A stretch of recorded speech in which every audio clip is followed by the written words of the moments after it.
الحمد للہ رب العالمین والصلاة والسلام علی نبینا محمد صلی اللہ علیہ وسلم وعلی آلہ واصحابہ اجمعین ومن تبعہم بإحسان الی یوم الدین۔ معزز سامعین کرام، پچھلے درس میں حضرت ابراہیم علیہ السلام اور ان کے بیٹے حضرت اسماعیل علیہ السلام کا وہ واقعہ آپ کے سامنے قرآن کے حوالے سے بیان کیا گیا، جس کا ذکر اللہ تعالیٰ نے سورہ صافات کی آیت نمبر 99 سے لے کر 109 تک بیان کیا ہے۔ تو اس لحاظ سے حضرت ابراہیم علیہ السلام کی جو یہ قربانی تھی، اسی کو سنت ابراہیمی کہتے ہیں، اور یہی وہ قربانی ہے جو ہماری شریعت یعنی امت محمدیہ کے لیے مشروع کی گئی۔ ایک لحاظ سے یہ سنت ابراہیمی ہے جس کو ہر سال ہم اور آپ زندہ کرتے ہیں۔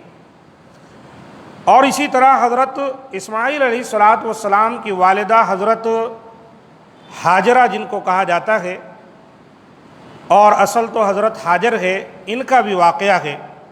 ابن عباس رضی اللہ تعالیٰ عنہ کا بیان ہے کہ عورتوں میں سب سے پہلے حضرت ہاجرہ نے کمر پٹا باندھا تاکہ حضرت سارہ ان کا سراغ تک نہ پائیں۔ چنانچہ حضرت ابراہیم علیہ السلام حضرت ہاجرہ اور ان کے بچے اسماعیل علیہ السلام کو وہاں سے نکال لائے۔ اس وقت حضرت ہاجرہ حضرت اسماعیل کو دودھ پلاتی تھیں۔ حضرت ابراہیم علیہ السلام نے انہیں بیت اللہ کے پاس مسجد الحرام کے بلند جانب، جہاں آب زمزم ہے، ایک بڑے درخت تلے بٹھا دیا۔ اس وقت نہ وہاں کوئی آدمی آباد تھا اور نہ ہی پانی تھا۔ آپ انہیں ایک تھیلا کھجور کا اور ایک مشکیزہ پانی کا دے کر چلے آئے۔ حضرت ہاجرہ ان کے پیچھے آئی اور پوچھا، ابراہیم، ہمیں ایسی وادی میں چھوڑ کر کہاں جا رہے ہو جہاں نہ کوئی آدمی ہے اور نہ پانی ہے؟ حضرت ہاجرہ نے کئی بار یہ بات پوچھی، مگر حضرت ابراہیم علیہ السلام نے مڑ کر بھی نہ دیکھا۔ پھر کہنے لگیں، اللہ امرک بہذا، کیا اللہ تعالیٰ نے آپ کو ایسا حکم دیا ہے؟ حضرت ابراہیم علیہ السلام نے کہا، ہاں۔ تو کہنے لگیں، اذن لا یضیعنا، اچھا پھر اللہ ہمیں ضائع نہیں کرے گا۔ پھر وہ واپس آ گئیں۔ حضرت ابراہیم علیہ السلام وہاں سے چل کر جب ایک ٹیلے پر پہنچے جہاں سے انہیں دیکھ نہ سکتے تھے، انہوں نے بیت اللہ کی طرف منہ کر کے اپنے ہاتھ اٹھا کر ان کلمات کے ساتھ دعا کی، ربنا انی اسکنت من ذریتی بواد غیر ذی زرع عند بیتک المحرم، کہ اے اللہ تعالی، میں اپنی ذریت کے ایک حصے کو تیرے احترام والے گھر کے پاس لا کر بسا دیا ہوں جہاں پر کوئی کھیتی باڑی نہیں ہے، اللہ تعالیٰ تو ان کی مدد کر۔ چنانچہ حضرت ہاجرہ حضرت اسماعیل کو اپنا دودھ اور یہ پانی پلاتی رہیں حتیٰ کہ پانی ختم ہو گیا، تو وہ خود بھی پیاسی اور بچہ بھی پیاسا ہو گیا۔ بچے کو دیکھا کہ وہ پیاس کے مارے تڑپ رہا ہے، آپ سے اس کی یہ حالت دیکھی نہ گئی اور آپ چل دیں۔ دیکھا کہ صفا پہاڑی ہی آپ کے قریب ہے، اس پر چڑھیں، پھر وادی کی طرف آ گئیں۔ وہ دیکھ رہی تھیں کہ کوئی آدمی نظر آئے، مگر کوئی نظر نہ آیا۔ آپ صفا سے اتر آئیں حتیٰ کہ وادی میں پہنچ گئیں، اپنی قمیص کا دامن اٹھایا اور ایک مصیبت زدہ آدمی کی طرح دوڑنے لگی، یہاں تک کہ وادی طے کر لی اور مروہ پہاڑی پر آ گئیں، اور مروہ پر کھڑے ہو کر دیکھا کہ کوئی آدمی نظر آتا ہے، مگر انہیں کوئی نظر نہ آیا۔ اسی کیفیت میں انہوں نے 7 چکر لگائے۔ آپ صلی اللہ علیہ وآلہ وسلم نے فرمایا، فَذَلِكَ سَعْيُ النَّاسِ بَيْنَهُمَا، اس وقت سے ہی لوگوں نے صفا مروہ کا طواف شروع کیا۔ یعنی یہی حضرت ہاجرہ کی یہ صحیح تھی صفا مروہ کی، جس سے اللہ تعالیٰ نے ہر حج اور عمرہ کرنے والے کے لیے اسے اس پر واجب قرار دیا۔ اور جب وہ 7ویں چکر میں مروہ پر چڑھیں تو ایک آواز سنی۔ انہوں نے اپنے آپ سے کہا، خاموش رہو، بات سنو۔ پھر کان لگایا تو وہی آواز سنی۔ کہنے لگی، میں نے تیری آواز سنی، کیا تو کچھ ہماری مدد کر سکتا ہے؟ آپ نے اسی وقت زمزم کے مقام پر ایک فرشتہ دیکھا کہ زمزم کی جو جگہ آج جہاں زمزم کا کنواں ہے اس مقام پر ایک فرشتہ دیکھا جس نے اپنی ایڑی یا اپنا پر زمین پر مار کر اسے کھود ڈالا تو پانی نکل آیا۔ حضرت ہاجرہ اسے حوض کی طرح بنانے لگیں اور اپنے ہاتھ سے مڈیر باندھنے لگیں اور چلوؤں سے پانی اپنے مشکیزے میں بھرنے لگیں۔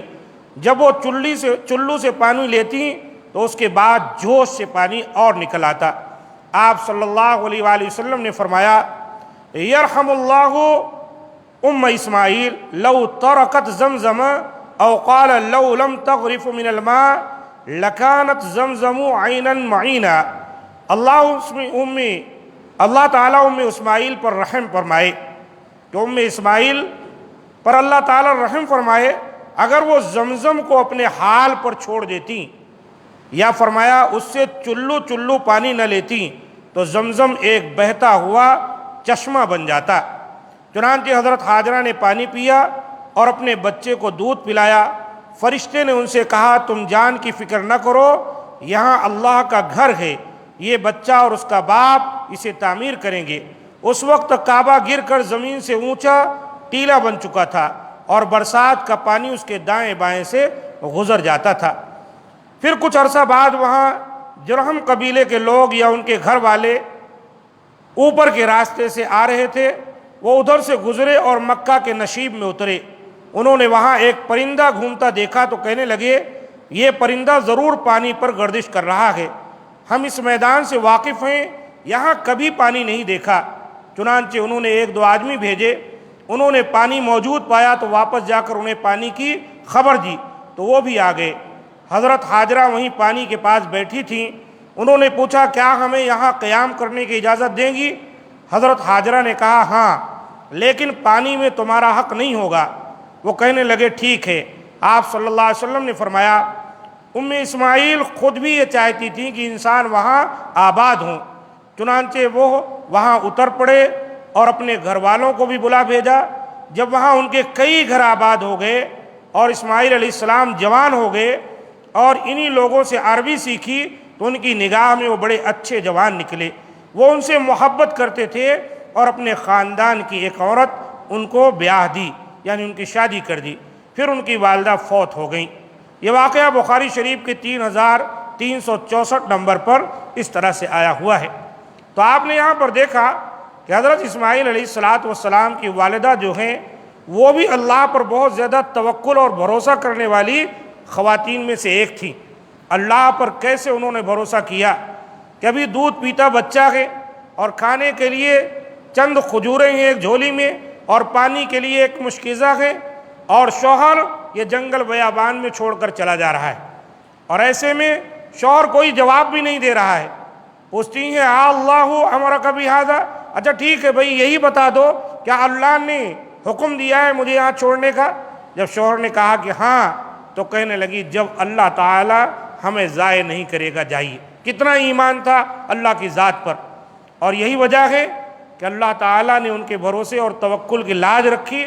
مولا کریم نے وہاں ان کی کوشش اور کاوش اور ان کی تگ و دو کو حج اور عمرہ کا ایک حصہ بنا دیا، اور ایک ایسی یادگار وہاں پر اللہ تعالیٰ نے چھوڑی، آب زمزم کا کنواں جو آج بھی موجود ہے، جو ام اسماعیل اور اسماعیل علیہ السلام کی ایک نشانی ہے۔ اور صفا مروہ جس کی صحیح اللہ تعالیٰ نے حج و عمرہ کرنے والوں پر واجب کر دی، یہ ساری چیزیں آپ دیکھیے یہ جو خاتون ہیں ان کی یاد میں ہے۔ اللہ تعالیٰ ہم تمام کو سچی سمجھ دے، اور ہماری امت کی ماؤں اور بہنوں کو بھی اللہ تعالیٰ صبر و ضبط کے ساتھ زندگی گزارنے کی توفیق دے اور اللہ پر توکل کرنے کی توفیق دے، جیسے کہ اللہ کا وعدہ ہے کہ وَمَن يَتَوَكَّلْ عَلَى اللَّهِ فَهُوَ حَسْبُهُ، جو اللہ پر توکل کرتا ہے تو اللہ تعالیٰ اس کے لیے کافی ہو جاتا ہے۔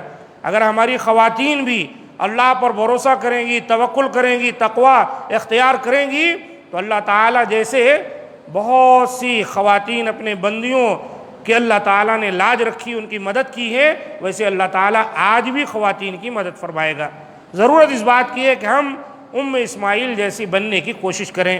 ھذا ما عندی، سبحان ربک رب العزۃ عما یصفون، وسلام علی المرسلین والحمد للہ رب العالمین۔